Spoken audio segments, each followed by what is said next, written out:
নমস্কাৰ। এই মুহূৰ্তত এছএছজি গোটৰ মহিলাসকলৰ পৰা আৰম্ভ কৰি ইন্দিৰামিৰি সৰ্বজনীন বিধৱা পেঞ্চন আঁচনিলৈ কেইখনমান গুৰুত্বপূৰ্ণ খবৰ আপোনালোকক প্ৰদান কৰিম। তো যিসকল মানুহে ভিডিঅ'টোত ক্লিক কৰিছে অনুগ্ৰহ কৰি ভিডিঅ'টো স্কিপ নকৰি প্ৰথমৰ পৰা শেষলৈ চাই থাকিব, কিয়নো অসম চৰকাৰৰ ঘোষণা অনুযায়ী যিসকল মহিলাই ইন্দিৰামিৰি সৰ্বজনীন বিধৱা পেঞ্চন আঁচনিত আবেদন কৰিব সেইসকল মহিলাক এককালীনভাৱে 25,000 টকাৰ আৰ্থিক সাহায্য প্ৰদান কৰিব। তো কোনবোৰ মহিলাই আবেদন কৰিব পাৰিব, কেনেকৈ আবেদন কৰিব লাগিব জানিবলৈ অনুগ্ৰহ কৰি ভিডিঅ'টো স্কিপ নকৰি প্ৰথমৰ পৰা শেষলৈ চাই থাকিব। তো বলক ভিডিঅ'টো আৰম্ভ কৰি আজি প্ৰথমটো গুৰুত্বপূৰ্ণ খবৰৰ বিষয়ে বিস্তাৰিত জানি লওক।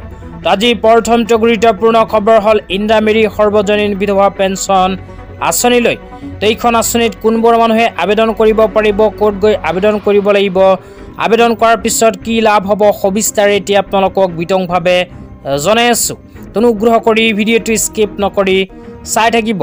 লগতে মোৰ চেনেলত নতুনকৈ ভিজিট কৰিছে যদি অনুগ্ৰহ কৰি চেনেলটো ছাবস্ক্ৰাইব কৰি মোৰ লগত থাকিব। তাৰপিছত লিখা আছে এককালীন আৰ্থিক সাহায্য প্ৰদান, 18 বছৰ ঊৰ্ধৰ বিধৱা মহিলাক মাহিলী পেঞ্চন প্ৰদান। বৰ্তমানলৈ 2 লাখতকৈ অধিক মহিলা অন্তৰ্ভুক্ত হৈছে এইখন আঁচনি। তাৰপিছত কোৱা হৈছে মাহিলী পেঞ্চনৰ উপৰি 18 পৰা আৰম্ভ কৰি 45 বছৰ বয়সৰ বিধৱা মহিলাক এককালীনভাৱে 25,000 টকাৰ আৰ্থিক সাহায্য প্ৰদান। এইখন আঁচনিত আবেদন কৰাৰ পিছত এককালীনভাৱে 25,000 টকাৰ আৰ্থিক সাহায্য প্ৰদান কৰিব বিধৱা মহিলাসকলক। তাৰপিছত 4 নম্বৰত কোৱা হৈছে এককালীন সাহায্যৰ অধীনত প্ৰায় 12,000 মহিলা লাভান্বিত। তো ইতিমধ্যে 12,000 মহিলাই 25,000 টকা লাভ কৰিছে। তো আপোনালোকৰ বয়স যদি 18 পৰা আৰম্ভ কৰি 45 বছৰৰ ভিতৰত আৰু স্বামীৰ মৃত্যু হৈছে তেন্তে এইখন আঁচনি আপোনাৰ বাবে। এইখন আঁচনিত আপুনি কৰিব পাৰিব আবেদন। তো আবেদন কেনেকৈ কৰিব সেয়াও আপোনালোকক জনাই দিছোঁ। আবেদন সম্পৰ্কে ইয়াতে কোৱা হৈছে 2022 চনৰ 1 এপ্ৰিল বা তাৰপিছত স্বামীৰ মৃত্যু হোৱা মহিলাই নতুনকৈ কৰিব পাৰিব আবেদন। তো আবেদন কৰিবলৈ স্থানীয় গাঁও পঞ্চায়ত, উন্নয়ন খণ্ড বা চহৰ অঞ্চলৰ বাসিন্দাসকলে নিকটৱৰ্তী নগৰ সমিতি, পৌৰ নিগমৰ কাৰ্যালয়ত যোগাযোগ কৰিব লাগিব। তো আপোনালোকে যদি এইখন আঁচনিত আবেদন কৰিব বিচাৰে তেন্তে নিজৰ পঞ্চায়তত গৈ যোগাযোগ কৰিব। তো নিজৰ পঞ্চায়তৰ পৰাই এইখন আঁচনিত কৰিব পাৰিব আবেদন। তো আবেদন কৰাৰ পিছত এককালীনভাৱে 25,000 টকা লাভ কৰিব আৰু প্ৰতিমাহে অৰুণোদয় আঁচনি 1250 টকা লাভ কৰিব। তেতিয়া আপোনালোকক দিবলৈ ওলাইছোঁ আজিৰ দ্বিতীয়টো খুবেই গুৰুত্বপূৰ্ণ খবৰ। তো আজিৰ দ্বিতীয়টো গুৰুত্বপূৰ্ণ খবৰ হ'ল এছএছজি গোটৰ মহিলাসকলৰ বাবে। তো যিসকল এছএছজি গোটৰ মহিলাই 10,000 টকা পোৱাৰ বাবে মুখ্যমন্ত্ৰী মহিলা উদ্যমিতা অভিযান আঁচনিৰ ফৰ্ম ফিল-আপ কৰি জমা দিছিল সেইসকল মহিলাৰ বাবে আহি গ'ল জিলাভিত্তিক লিষ্ট।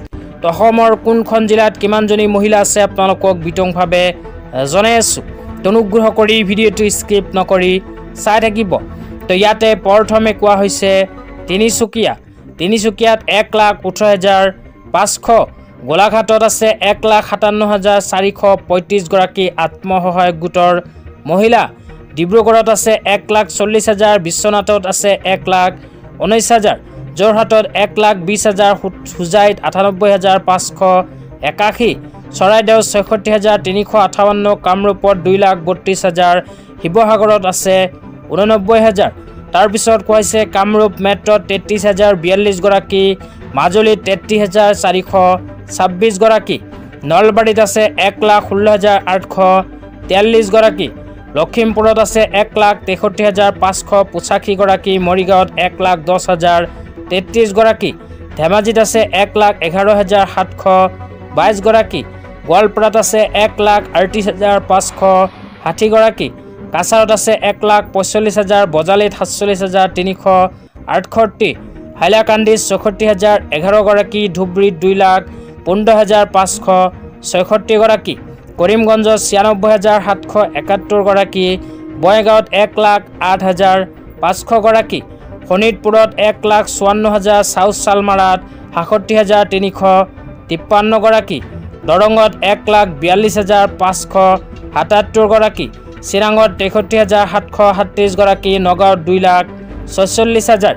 তাৰপিছত কোৱা হৈছে কোকৰাঝাৰত 1,27,596 গৰাকী, কাৰ্বি আংলঙত 86,126 গৰাকী, ওদালগুৰিত 1,60,806 গৰাকী, ৱেষ্ট কাৰ্বি আংলঙত 41,240 গৰাকী, বাক্সাত আছে 1,63,339 গৰাকী, ডিমা হাছাওত 20,983 গৰাকী, অসমত সৰ্বমুঠ 39,42,663 গৰাকী আত্মসহায়ক গোটৰ মহিলা আছে।